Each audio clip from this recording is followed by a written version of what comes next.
In this video, I'm going to be talking about how international students can get professional part-time jobs in Canada with absolutely no experience, and also why minimum wage jobs suck.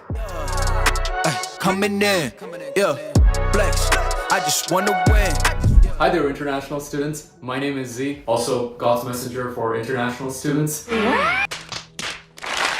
If you're new to the channel, I make the best videos for international students who are planning on coming to Canada. I also make some vlogs here and there. And if you're not subscribed yet, now's the time to subscribe because for every subscription, I'm gonna give you an iPhone 12 Pro. If you have subscribed, comment below and let me know. Today's video is an exciting one for me because I'm really passionate about this topic as to how to get jobs in Canada as an international student, and really not minimum wage jobs, but professional jobs. Based on the past 6 years of experience in Canada, I mastered the process of getting jobs as a student and even post-graduation. And what I'm about to share with you today is not really the technical details. That doesn't get you too far. It's really the strategy. My strategy helped me stand out as an international student, helped me get in front of the right people, experience the right things so I could pursue the career that I wanted and get the jobs that I needed to get in order to get my post-graduation work permit. And then after, of course, pursue the career of my dreams. Why should you listen to me? Well, check out some of my past videos. You will see the lifestyle that I've got to live. Check out my Instagram, the things I've done. You can also go into my LinkedIn profile to see the jobs I have worked at over the past 4 years. You'll notice I worked as a manager at every job level that I got into.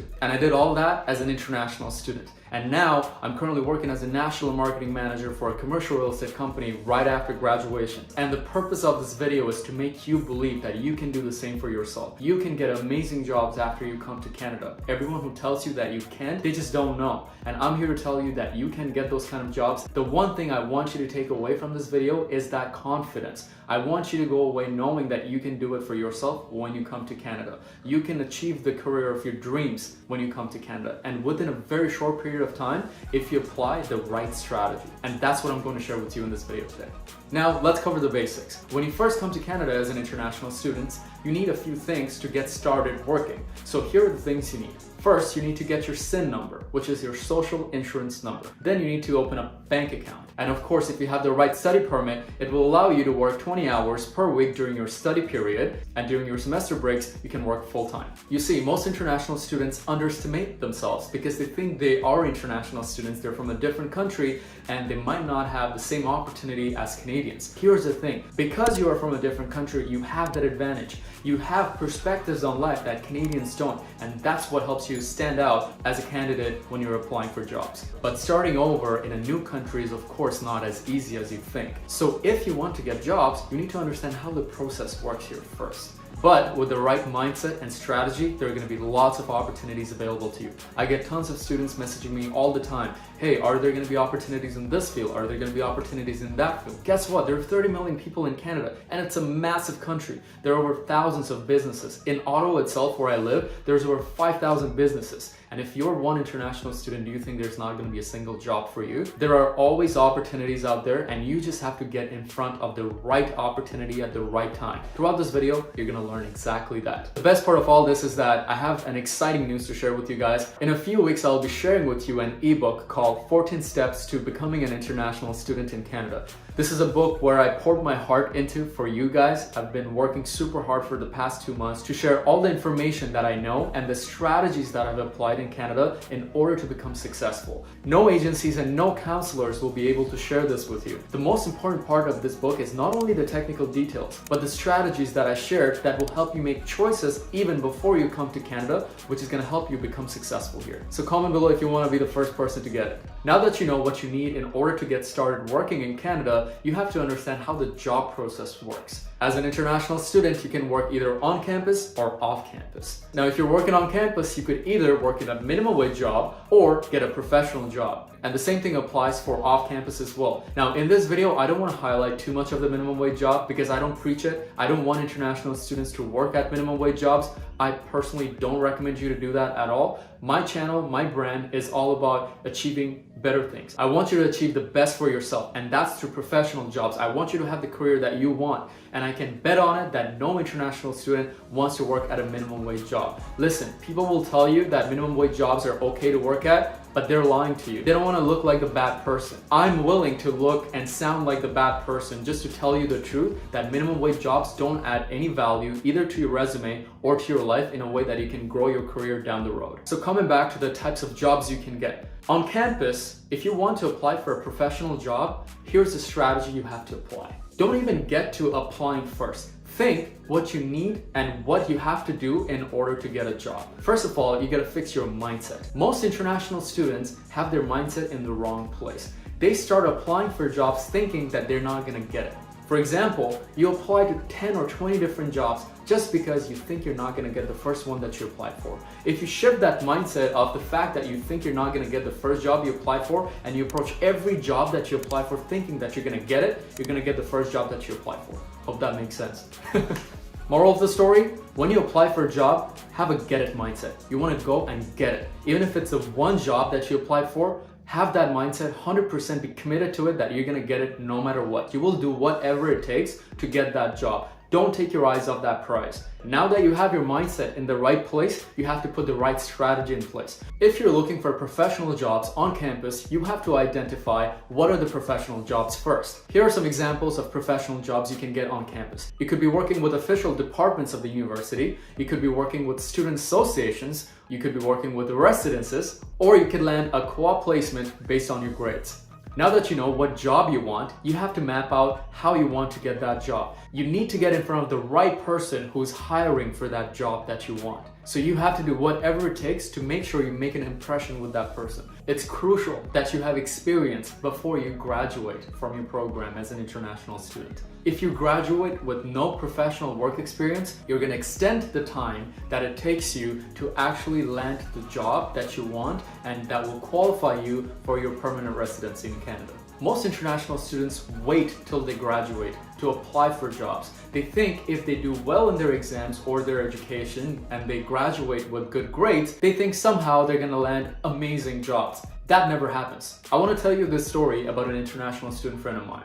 4 years ago, in our second year, when I was all over the place, I was super involved, I was out there, I wasn't focusing on my studies a lot. On the other side, he was an all-star student. He was on the dean's list, his grades were A+, he was top of the class. That night, he told me something. He was like, Z, you should not get out there as much. He told me that I should focus on my studies more and that I should really ace my courses. And here's something interesting he told me that night. He told me that once he graduates, because of his grades and because of his stellar record, employers would be lining up to give him jobs. Guess what happened? He graduated and for 1 year, he didn't get a job in Ottawa. Plus, he had to move to a different city and still not get jobs. He almost left the country.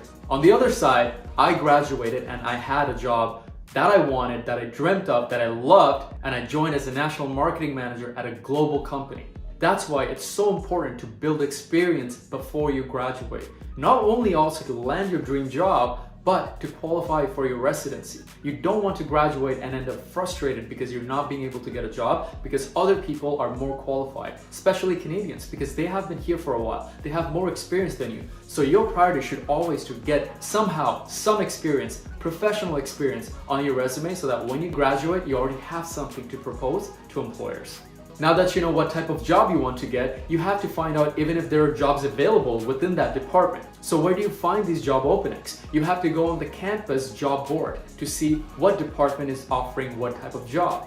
Your work is not done yet. Then you have to go find out who's the person who's hiring for that job. That's where the strategy comes in. You have to do whatever it takes to get in front of that person. You have to create a plan to get in front of that person and make a solid impression. If they don't have the contact information of the person who's hiring for that position on that job post, look at the department of that job role. Then what you're gonna do is go into your university or college employee directory by department and try to identify who could be the person in charge of that department. That's the person you wanna get in front of.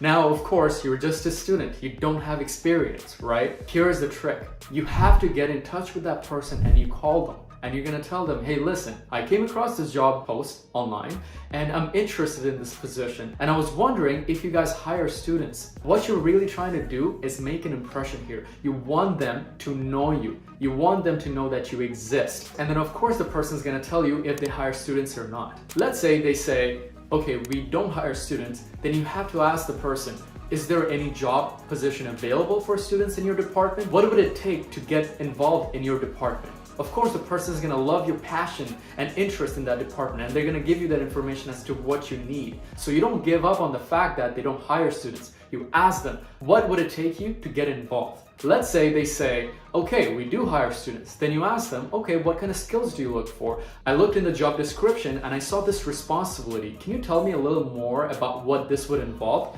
When the recruiter sees that you're interested and you want to know more about this and you're trying to identify if that job is even the right fit for you, they think you're a solid candidate. That's the kind of impression you want to make. You don't want to be coming off as the person who needs an opportunity desperately. You kind of want to act like you want to see if this collaboration would be in the best interest for both parties. That's what you want to communicate. You want to ask the recruiter, hey, I think this would be a great opportunity for me to get involved in.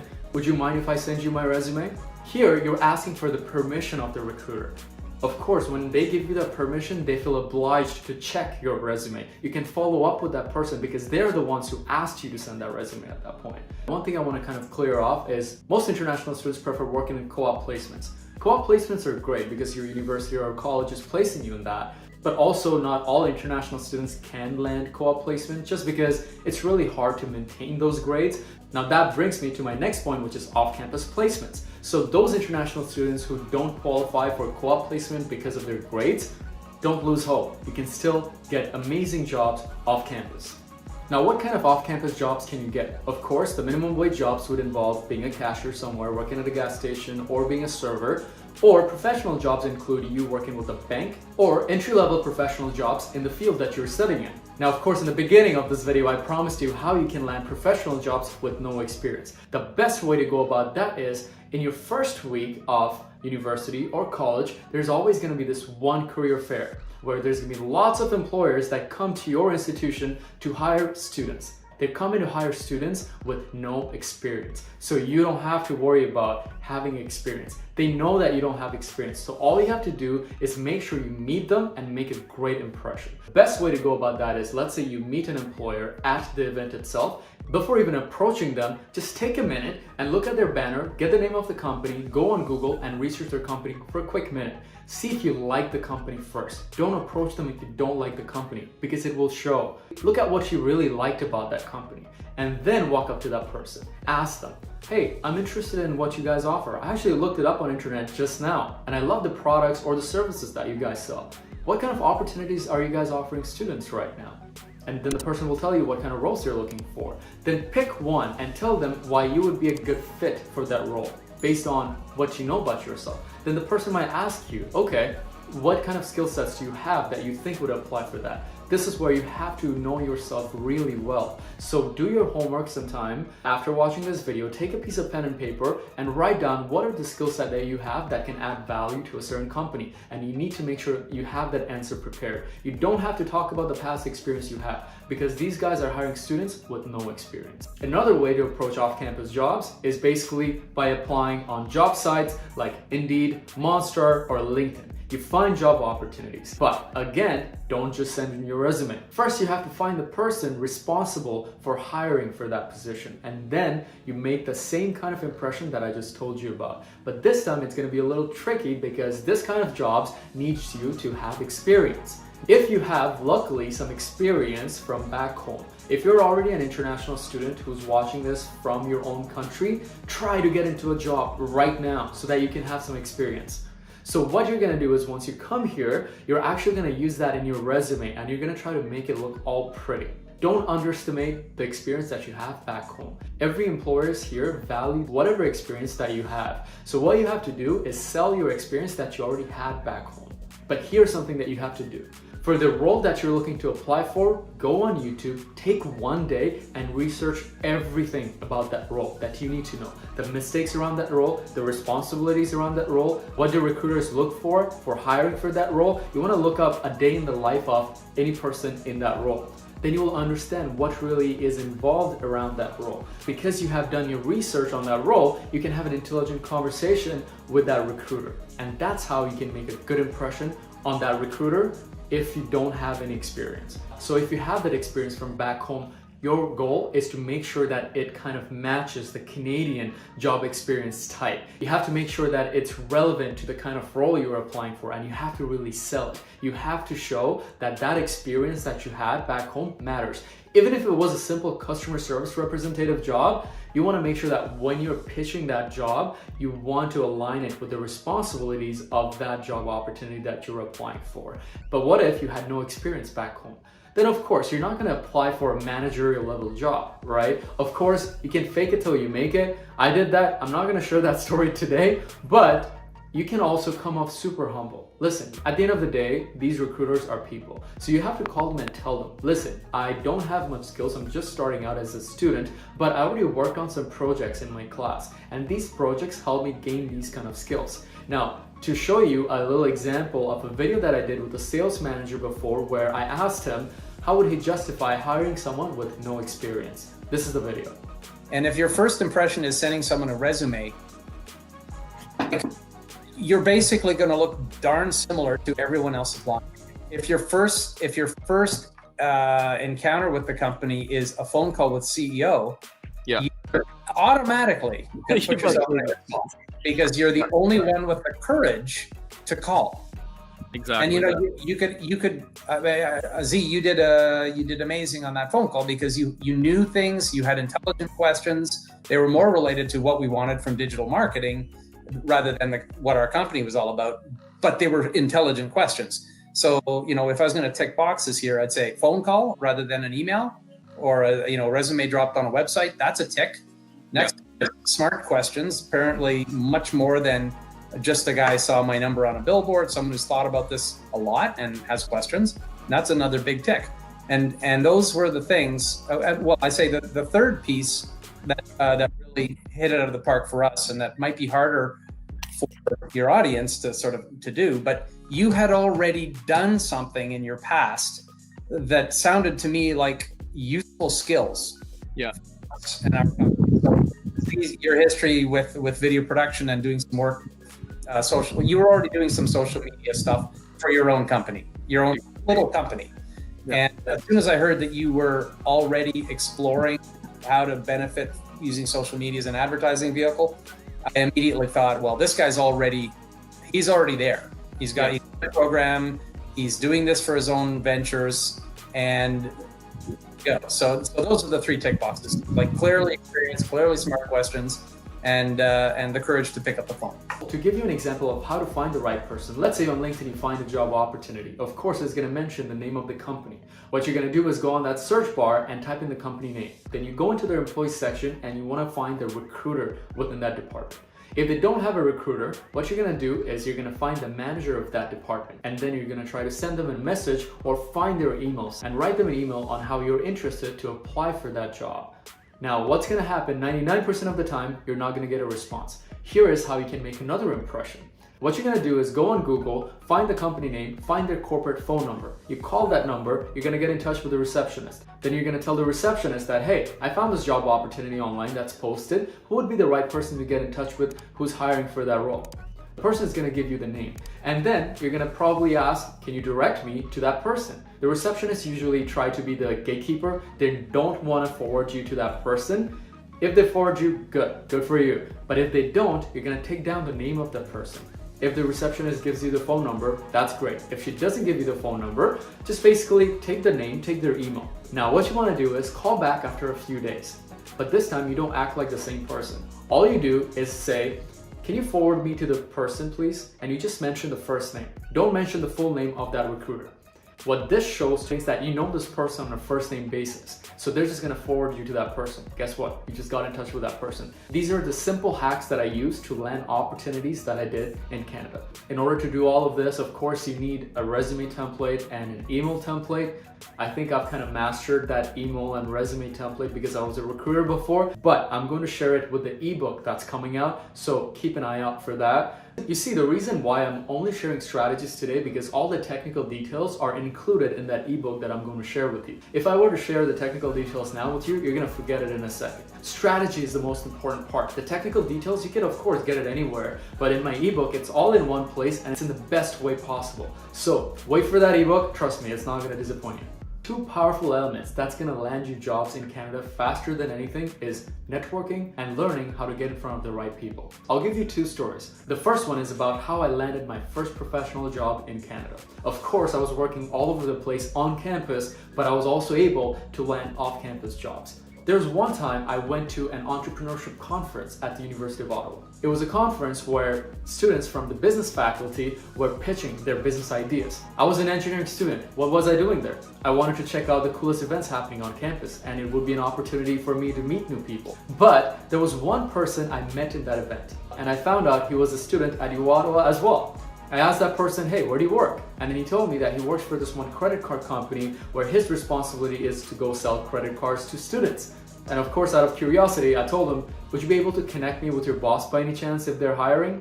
I'm a great sales guy, I love sales, and I think I would love this job. The next day, he didn't send it to his boss. Maybe he forgot. I texted him, hey, I was just wondering if you had a chance to forward my phone number to your boss. And of course, he recalled that and he forwarded my number to his boss. And within 3 days, I got a call from his boss. And I had a quick phone interview, and the next thing I know, I was hired. I was hired probably because I'm a sales guy, I know how to make the right impression, but of course, for your field, you know what to do best, right? You will create out a strategy as to what would recruiters look for, and you need to master that game, how you can sell yourself as the best candidate for the role that you want. That's how you're gonna get any job that you want.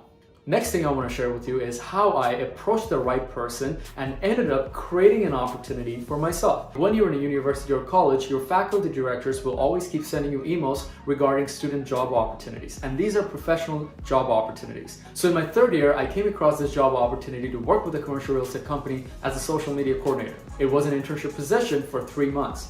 I looked at that job role, and of course, I didn't just fix my resume. I right away called the number that was on the job description.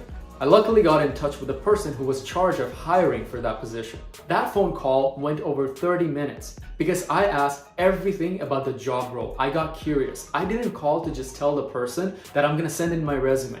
I really tried to show that I was trying to identify if that job was the right thing for me. I was asking them questions regarding that job role, if they were doing something like this or that, what were their expectations out of the candidate for that job role, and that really made the person think, okay, this candidate kind of knows what he or she is talking about. So that's why they like me. And of course, I did a 3-month internship that ended up being a 6-month internship, and then I had to leave, of course, because I was trying to focus on other things. But before my graduation, 6 months before, I realized that I needed a full-time job at a company if I wanted to stay in Canada to qualify for my permanent residence.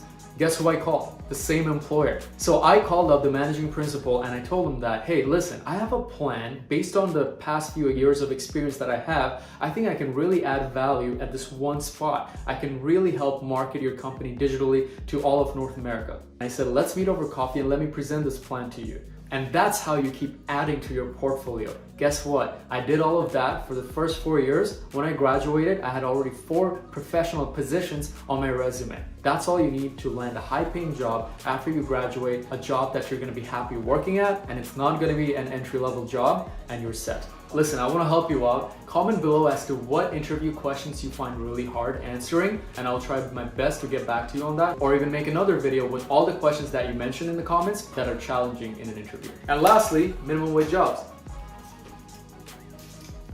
Listen guys, I'm not totally against minimum wage jobs. Listen, at the end of the day, some of you may not have the financial resources to just come to Canada and have enough money saved to keep chasing professional jobs, because honestly, it takes time to land professional jobs. Maybe at least 2 months. But in those 2 months period, you of course maybe need to support yourself. Those are the kind of situations you settle for minimum wage jobs. Situations like you need money fast for a short period of time, you don't have a professional job yet, that's when you want to settle for minimum wage jobs. But don't let it be permanent. Most international students, they get a minimum wage job and they start living comfortably. They earn that money, they start hanging out with their friends and not spend any time on looking for professional jobs. That being said, I'll also share a story where I actually worked a minimum wage job once as well. There was a time I had only 3 months before I left the country and I needed some money. So I didn't want to get a professional job, do all the hard work to get a professional job only for 3 months just to quit it after. So I actually settled for working as a cashier at a grocery store, and I did that. But guess what? As soon as I came back to Canada, I didn't go back to that job. I started looking for a professional job, and that's when I landed a massive job in my 3rd year, which is as an account manager for a global talent recruitment firm. To get a minimum wage job, you don't really need that much experience. All you really have to show is that you're available. So when you're looking for a minimum wage job, try to look for one around your campus because you don't want to put too much pressure on your studies. You got to basically find the store that you want to work at, go in, hand in your resume to the manager. The thing is, they're not even going to take a look at your resume. All you have to really communicate to the person is that you're available at all times, you don't have that many classes, you live around the campus so that you can easily come to that location. And also you kind of want to tell them that you like the environment of that place because you go there often, you like the staff members already, and that you would enjoy working there. And that's how you get a minimum wage job.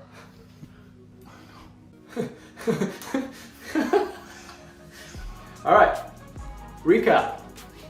Now I know I told you a lot today, I talked a lot, but okay, recap. So first, you gotta get your mindset right. You need to make sure that you apply for jobs, you approach jobs with the mindset that you're gonna get it no matter what. Second, identify what kind of job you're trying to go for. On campus or off campus? Are you looking for a minimum wage job or are you looking for a professional job? Then apply for the right strategy. 2 key elements to getting jobs: networking and finding the right person who's in charge of hiring for the position that you're trying to apply for. And get creative trying to get in front of these people. You want to make sure that you can make a solid impression on the person because guess what? If you want to really work for that company and there's any chance you can show that to that person, they will hire you.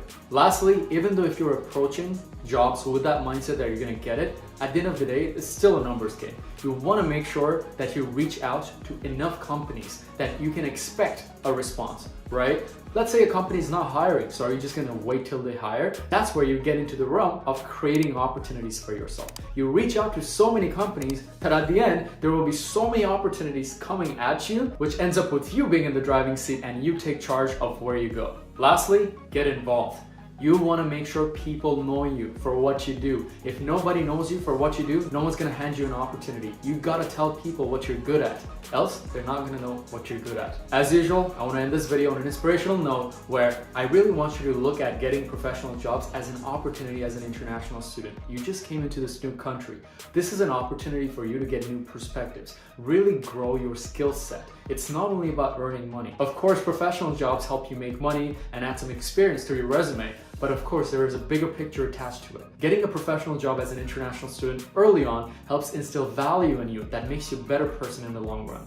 For example, after I've worked in multiple professional jobs, I learned how to effectively communicate. I became a better person. I became a better leader. I learned how to manage teams. I learned how to manage my time. I learned how to meet expectations and deliver results that matter. And there's a whole list of skill sets that I've achieved after working in multiple professional jobs and getting exposed to different environments. That's what you really want, and that's what I want for you. The reason I've created this channel is to actually show you a different perspective of the life international students can live.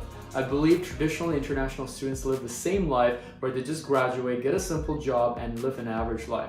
For me, I wanted to experience life in a different way. I wanted to live the life that I always dreamt of. If you have big dreams, make it happen when you come to Canada. This is your opportunity. That being said, I hope you found something helpful in this video and learn a few things that you can apply when you're in Canada. There's going to be lots of other tips that I'm going to be sharing in my upcoming videos. And hey, hit that subscribe button if you want to stay tuned to the best information and the best resources for international students who are planning on coming to Canada. From an ex-international student, I care a lot about your success, and you gotta do whatever it takes to make it happen for yourself. And that's it. Hope you enjoyed the video, and I guess I'll see you when I see you.